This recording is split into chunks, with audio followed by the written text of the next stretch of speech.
विचार सुने। इस सत्संग का और आप लोगों के हम सबों को आने का उद्देश्य क्या है?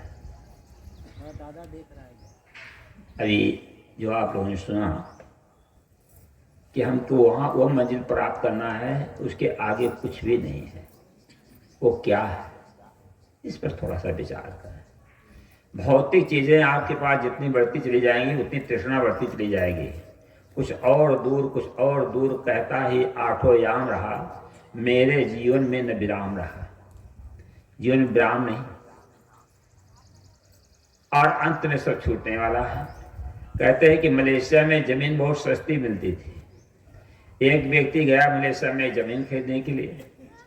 राजा से पूछा जमीन की कीमत क्या है, क्या भाव जमीन बिकती है? राजा ने कहा कि 100 रुपया घंटा।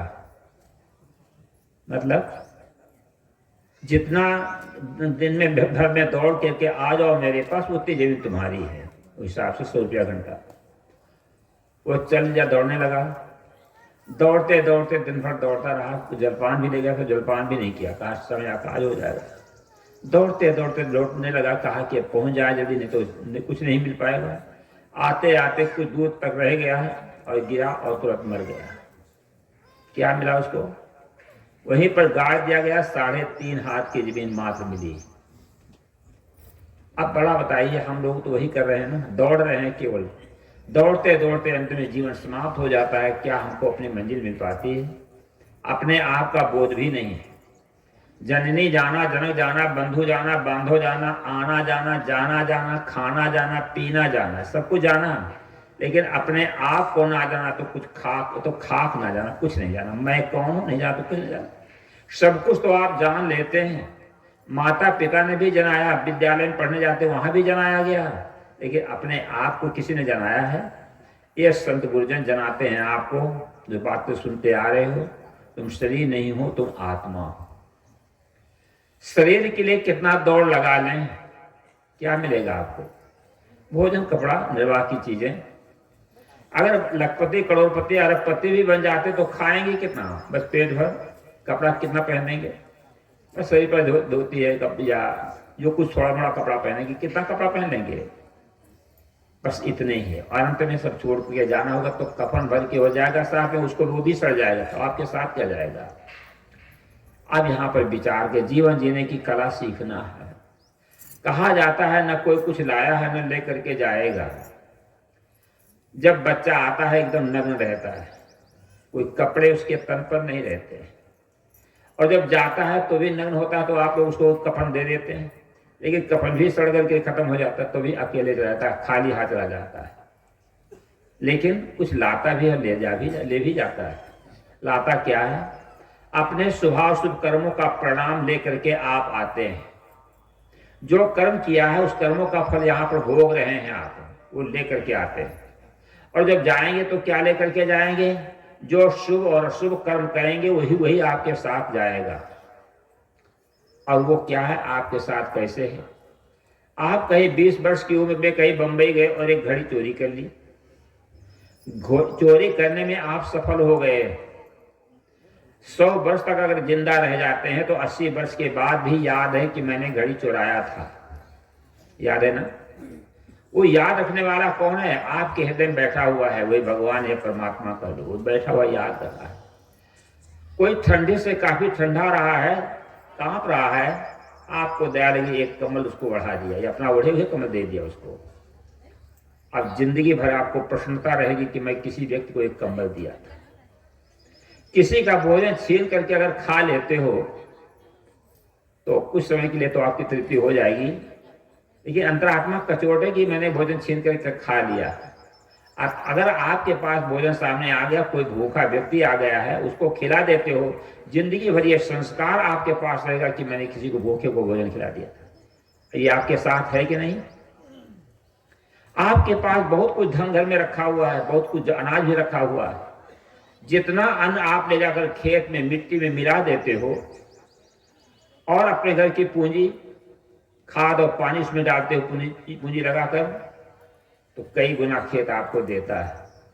अगर खेत को बीज आप नहीं देते हो खाद पानी नहीं डालते तो क्या अन्न पैदा होगा? घर में अच्छा अन्न रखा रहे। जो आप खेत में डालते देते हो बढ़ता चला जाता है। इसी प्रकार से जीवन में तन से और मन से, वचन से, धन से जो शुभ कर्म करते हो आपका संस्कार बनता जा रहा है, निरंतर लिखा जा रहा है। प्रकृति ने सबको डायरी दी है। मनुष्य शरीर में जो मिला है, तो शरीर मिला है तो इसमें सबको डायरी मिली है। उस डायरी में 3 पन्ने हैं।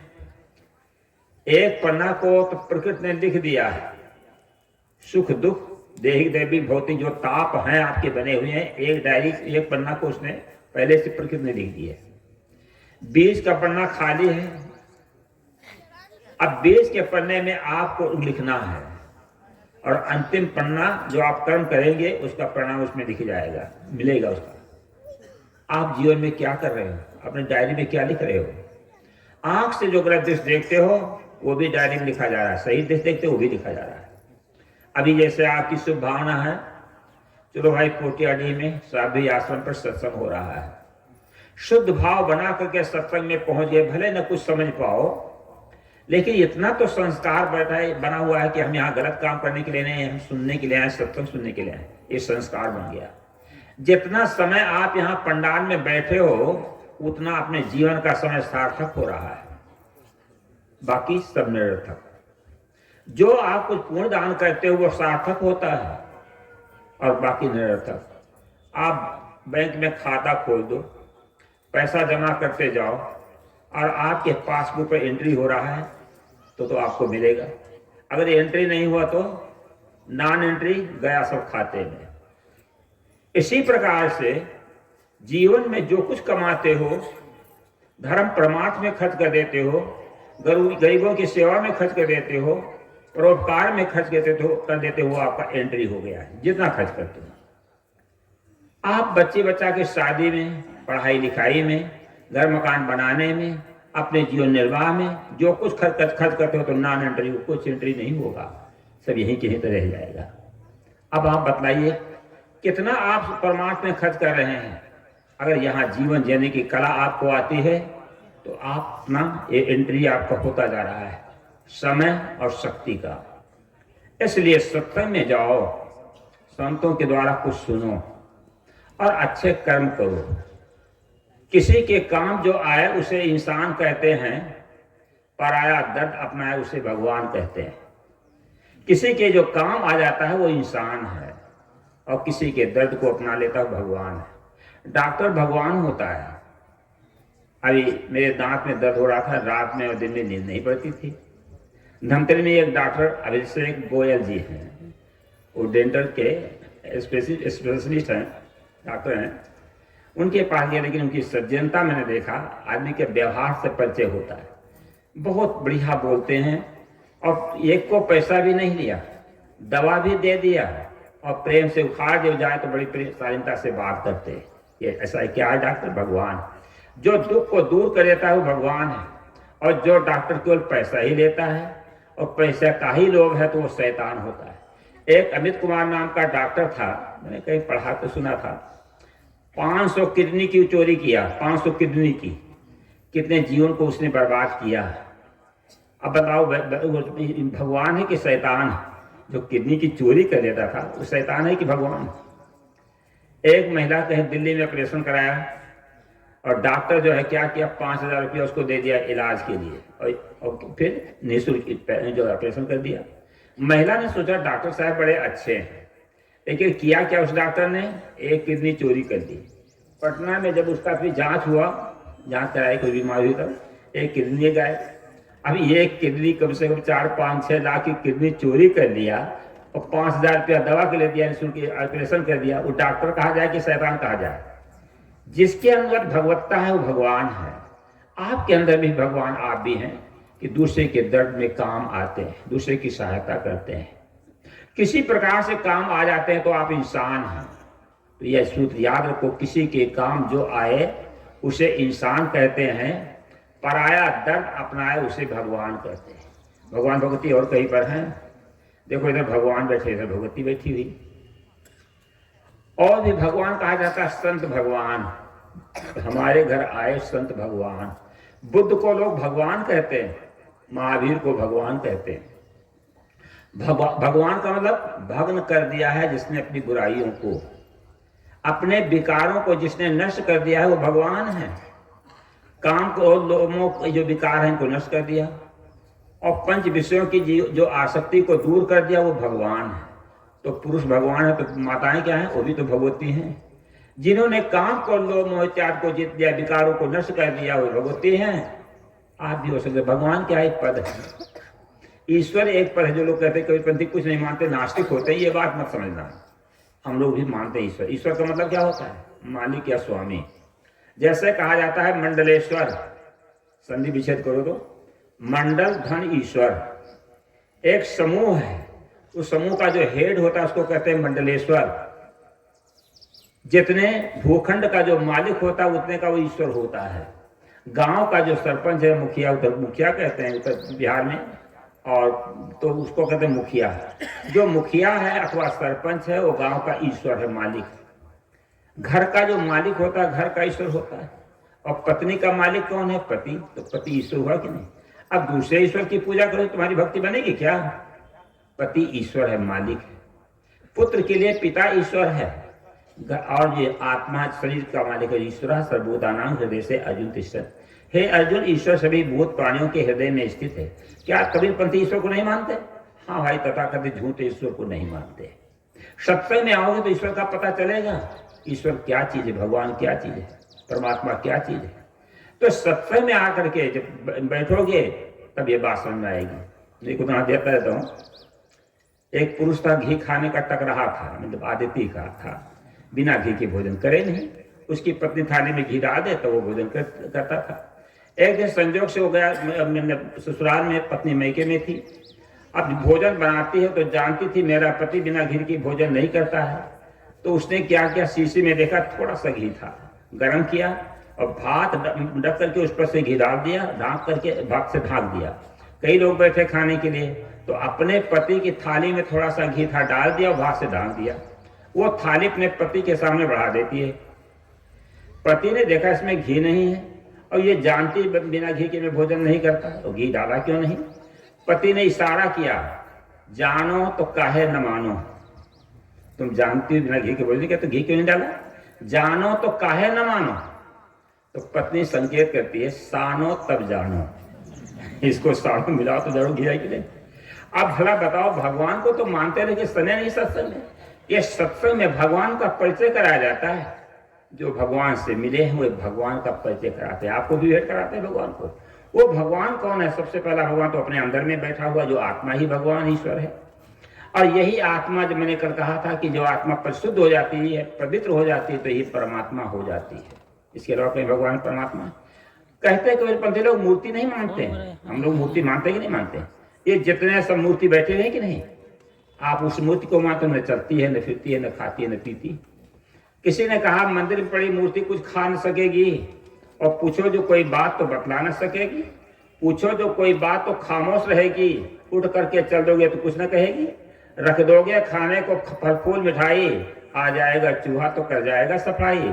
मुखड़े से अपने मक्खी उड़ा न सकेगी। मंदिर में पड़ी मूर्ति कुछ खा न सकेगी, उस मूर्ति को आप मानते हैं। अब देखो, हम लोग अभी जलपान करने के लिए गए सुबह किसी घर में, और भी भोजन करने के लिए गौतम के घर में गए। अब जो बनाए थे पकौड़ा, रोटी, सब्जी, या सब खाए कि नहीं खाए? और भगवान तो खाते नहीं, मूर्ति खाते नहीं। मैं एक बार गया, वहाँ बिहार में था, जो फतुहा है, तो वहाँ एक महात्मा जी बहुत बड़ा मंदिर बनाया, कबीर मंदिर। और वहाँ पर एक महात्मा जो है संगमरमर की मूर्ति भी वहाँ दान कर दिया। अब वो कबीर साहब की जो मूर्ति है, तो मैं थोड़ा मंदिर में देखने के लिए गया, तो वहाँ दाल भात और सब्जी रखी हुई थी, उसमें चीटियाँ लगी हुई थी। एक भी कड़ कबीर साहब नहीं खाए, है ना। भोजन वहाँ खिलाया था, एक कड़ भी नहीं खाया। अब कैसी पूजा होती है आदमी की, जो खाने वाला उसको नहीं खिला पाते। कुत्ता भूखा, पेट और पीठ एक में लगा हुआ है। अरे कितने दयावान हो, जब खाते हो तो थोड़ा सा कौरा कुत्ता को भी दे दो।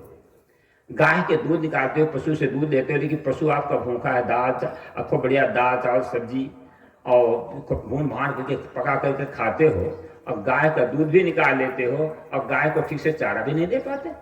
दया रखो। दया मनुष्य का, दया धर्म का मूल है, पाप मूल अभिमान।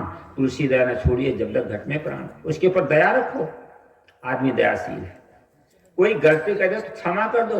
अपने जीव से, अपनी जीव जो है दांत से अगर कट जाए तो क्या करते, दांत तोड़ लेते हो क्या? क्षमा करते कि नहीं करते? अगर उंगली कहीं आंख में चली गई तो उंगली तोड़ लेते हो क्या? रास्ता चलते चलते नहीं देख पाए, कहीं ठोकर लग गया, पैर फूट गया तो क्या आंख तोड़ लेते हो? अपने अंग में जब चोट लग जाती है तो उसको क्षमा करते हो। अगर किसी से गलती हो जाए तो क्षमा कर दो। दया, क्षमा, ये गुण अपनाना चाहिए। तो ये मनुष्य ही कर सकता है। तो इस प्रकार से जीवन जीने की कला सीखो। जीना ऐसा जीना हो जिन किसी का तड़फाए तू, मरना ऐसा मरना हो मरकर फिर न आए तू। ऐसा जीना हो किसी के जीव को मत तड़फाओ, और ऐसा मरना है मर करके फिर आना न पड़े। तो जीवन जीने की कला। सीने में सीने को सीना नहीं जानता, सच पूछो हमसे तो जीना नहीं जानता। मतलब प्रेम करना, प्रेम की बातें बहुत सुना ना। जो प्रेम करना नहीं जानता है तो समझ लो जीना नहीं जानता है। तो सबसे हम प्रेम करें, समझ लो हम भगवान से प्रेम कर रहे हैं, हम देवी देवता से प्रेम कर रहे हैं। आप ये समझ लीजिए, जैसे दुर्गा, काली, लक्ष्मी, सरस्वती एक कैसा रूप है? नारी का रूप है कि नहीं? उसको भी नाक कान में पहना बना देते हैं, बढ़िया साड़ी बना देते हैं, तो वो नारी का प्रतिरूप है, नकल। और ये सब कौन है? असल है कि नहीं? असल नकल का ज्ञान होना चाहिए। तो ये दुर्गा है। दुर्गा मतलब जो शरीर दुर्ग की रक्षा करती है, किला की रक्षा करने वाली माँ है। ये घर का धन को संजो करके संभाल करके रखती है, लक्ष्मी है। सरस्वती है जो ज्ञान देती है, लेकिन हम लोगों को ठीक से शिक्षा भी नहीं मिल पाई। क्यों? माता पिता ही वैसे शिक्षा देते हैं। सरस्वती, सरस नाम ज्ञानवती नाम वाली, जो ज्ञान वाली है वह सरस्वती है। और ज्ञान वाली कौन है? ये सब ज्ञान वाली है। और इधर कौन है? सरसवान। और विद्यालयों में भी सरस्वती की पूजा होती। बिहार में सरस्वती की पूजा बड़ी करगर है। वहां पर सरस्वती पूजा के समय में सब उधर तमाम कारीगर लोग मूर्ति बनाना शुरू कर देते हैं। कीमती कीमती मूर्ति मिट्टी के बना करके तैयार करते हैं, साड़ी पहना करके, और उसको फिर उसकी पूजा करते हैं। तुम्हें वो माता अच्छा पिता। इसके बाद उसको ले जाकर के पानी में फेंक देते हैं, और मिट्टी गल गई, केवल बाँस की ठटरी रह जाती। अपना जहाँ आश्रम है कटिहार में, पास में नदी, और उस शहर की जो मूर्तियाँ उसी में भसाई जाती, सब डाली जाती हैं। और वो सब कंगा तो ये क्या करते हैं कि ये मछुआ लोग हैं, वो जब बाँस सड़े रह जाते हैं, उसी को जला करके मछली भून भून करके खाते हैं। अब बताइए, ये सरस्वती पूजा है? तो ये जो असली सरस्वतियाँ हैं इनकी पूजा करो। तो शिक्षक लोग क्या करते हैं? सरस्वती पूजा करवाते हैं। क्या शिक्षकों को पता है सरस्वती क्या है? बूढ़ा सकल समाज। एक एडीआई साहब गए विद्यालय में जांच करने के लिए, बच्चों से पूछा, बच्चों शिव का धनुष किसने तोड़ा? बच्चों ने कहा मैं नहीं तोड़ा, मैं तोड़ा, अमुक क्लास के बच्चे तोड़े होंगे। एडीआई साहब जी, बच्चों को जनरल नॉलेज कुछ भी नहीं है। अच्छा, मैंने मास्टर से, क्लास टीचर से कहा, क्लास टीचर ने कहा, बच्चों ने कहा सही कहा, अमुक क्लास के बच्चे बड़े उदंड हैं, तोड़ फोड़ करते हैं, जरूर शिव के धनुष को तोड़ दिया होगा। सोचा इसका भी दिमाग गड़बड़े है। कहा तब प्रधानाध्यापक से शिकायत कर दी कि मैंने बच्चों से पूछा शिव का धनुष किसने तोड़ा? तो बच्चों ने कहा अमुक क्लास के बच्चे तोड़े होंगे। क्लास टीचर ने भी बतलाया कि वही अमुक क्लास के बच्चे तोड़े होंगे। प्रधानाध्यापक ने कहा, क्लास टीचर ने कहा, और बच्चों ने कहा सही कहा। अमुक क्लास के बच्चे बड़े उदंड हैं, तोड़ फोड़ करते रहते हैं, जरूर शिव के धनुष को तोड़ दिया होगा। यदि आई तो ये भी किसको भी ज्ञान नहीं। अच्छा, सेक्रेटरी महोदय से शिकायत कर दी। सेक्रेटरी महोदय ने कहा, जो बच्चों ने कहा, क्लास टीचर ने कहा, प्रधानाध्यापक ने कहा, बात बिल्कुल सही है। अमुक क्लास के बच्चे बड़े उदंड है, तोड़ फोड़ करते रहते हैं। अगर तोड़ दिया है तो आ रहे हैं, आप सब लोग सम्मान में खड़े हो जाएं। बोलो सद्गुरुदेव की।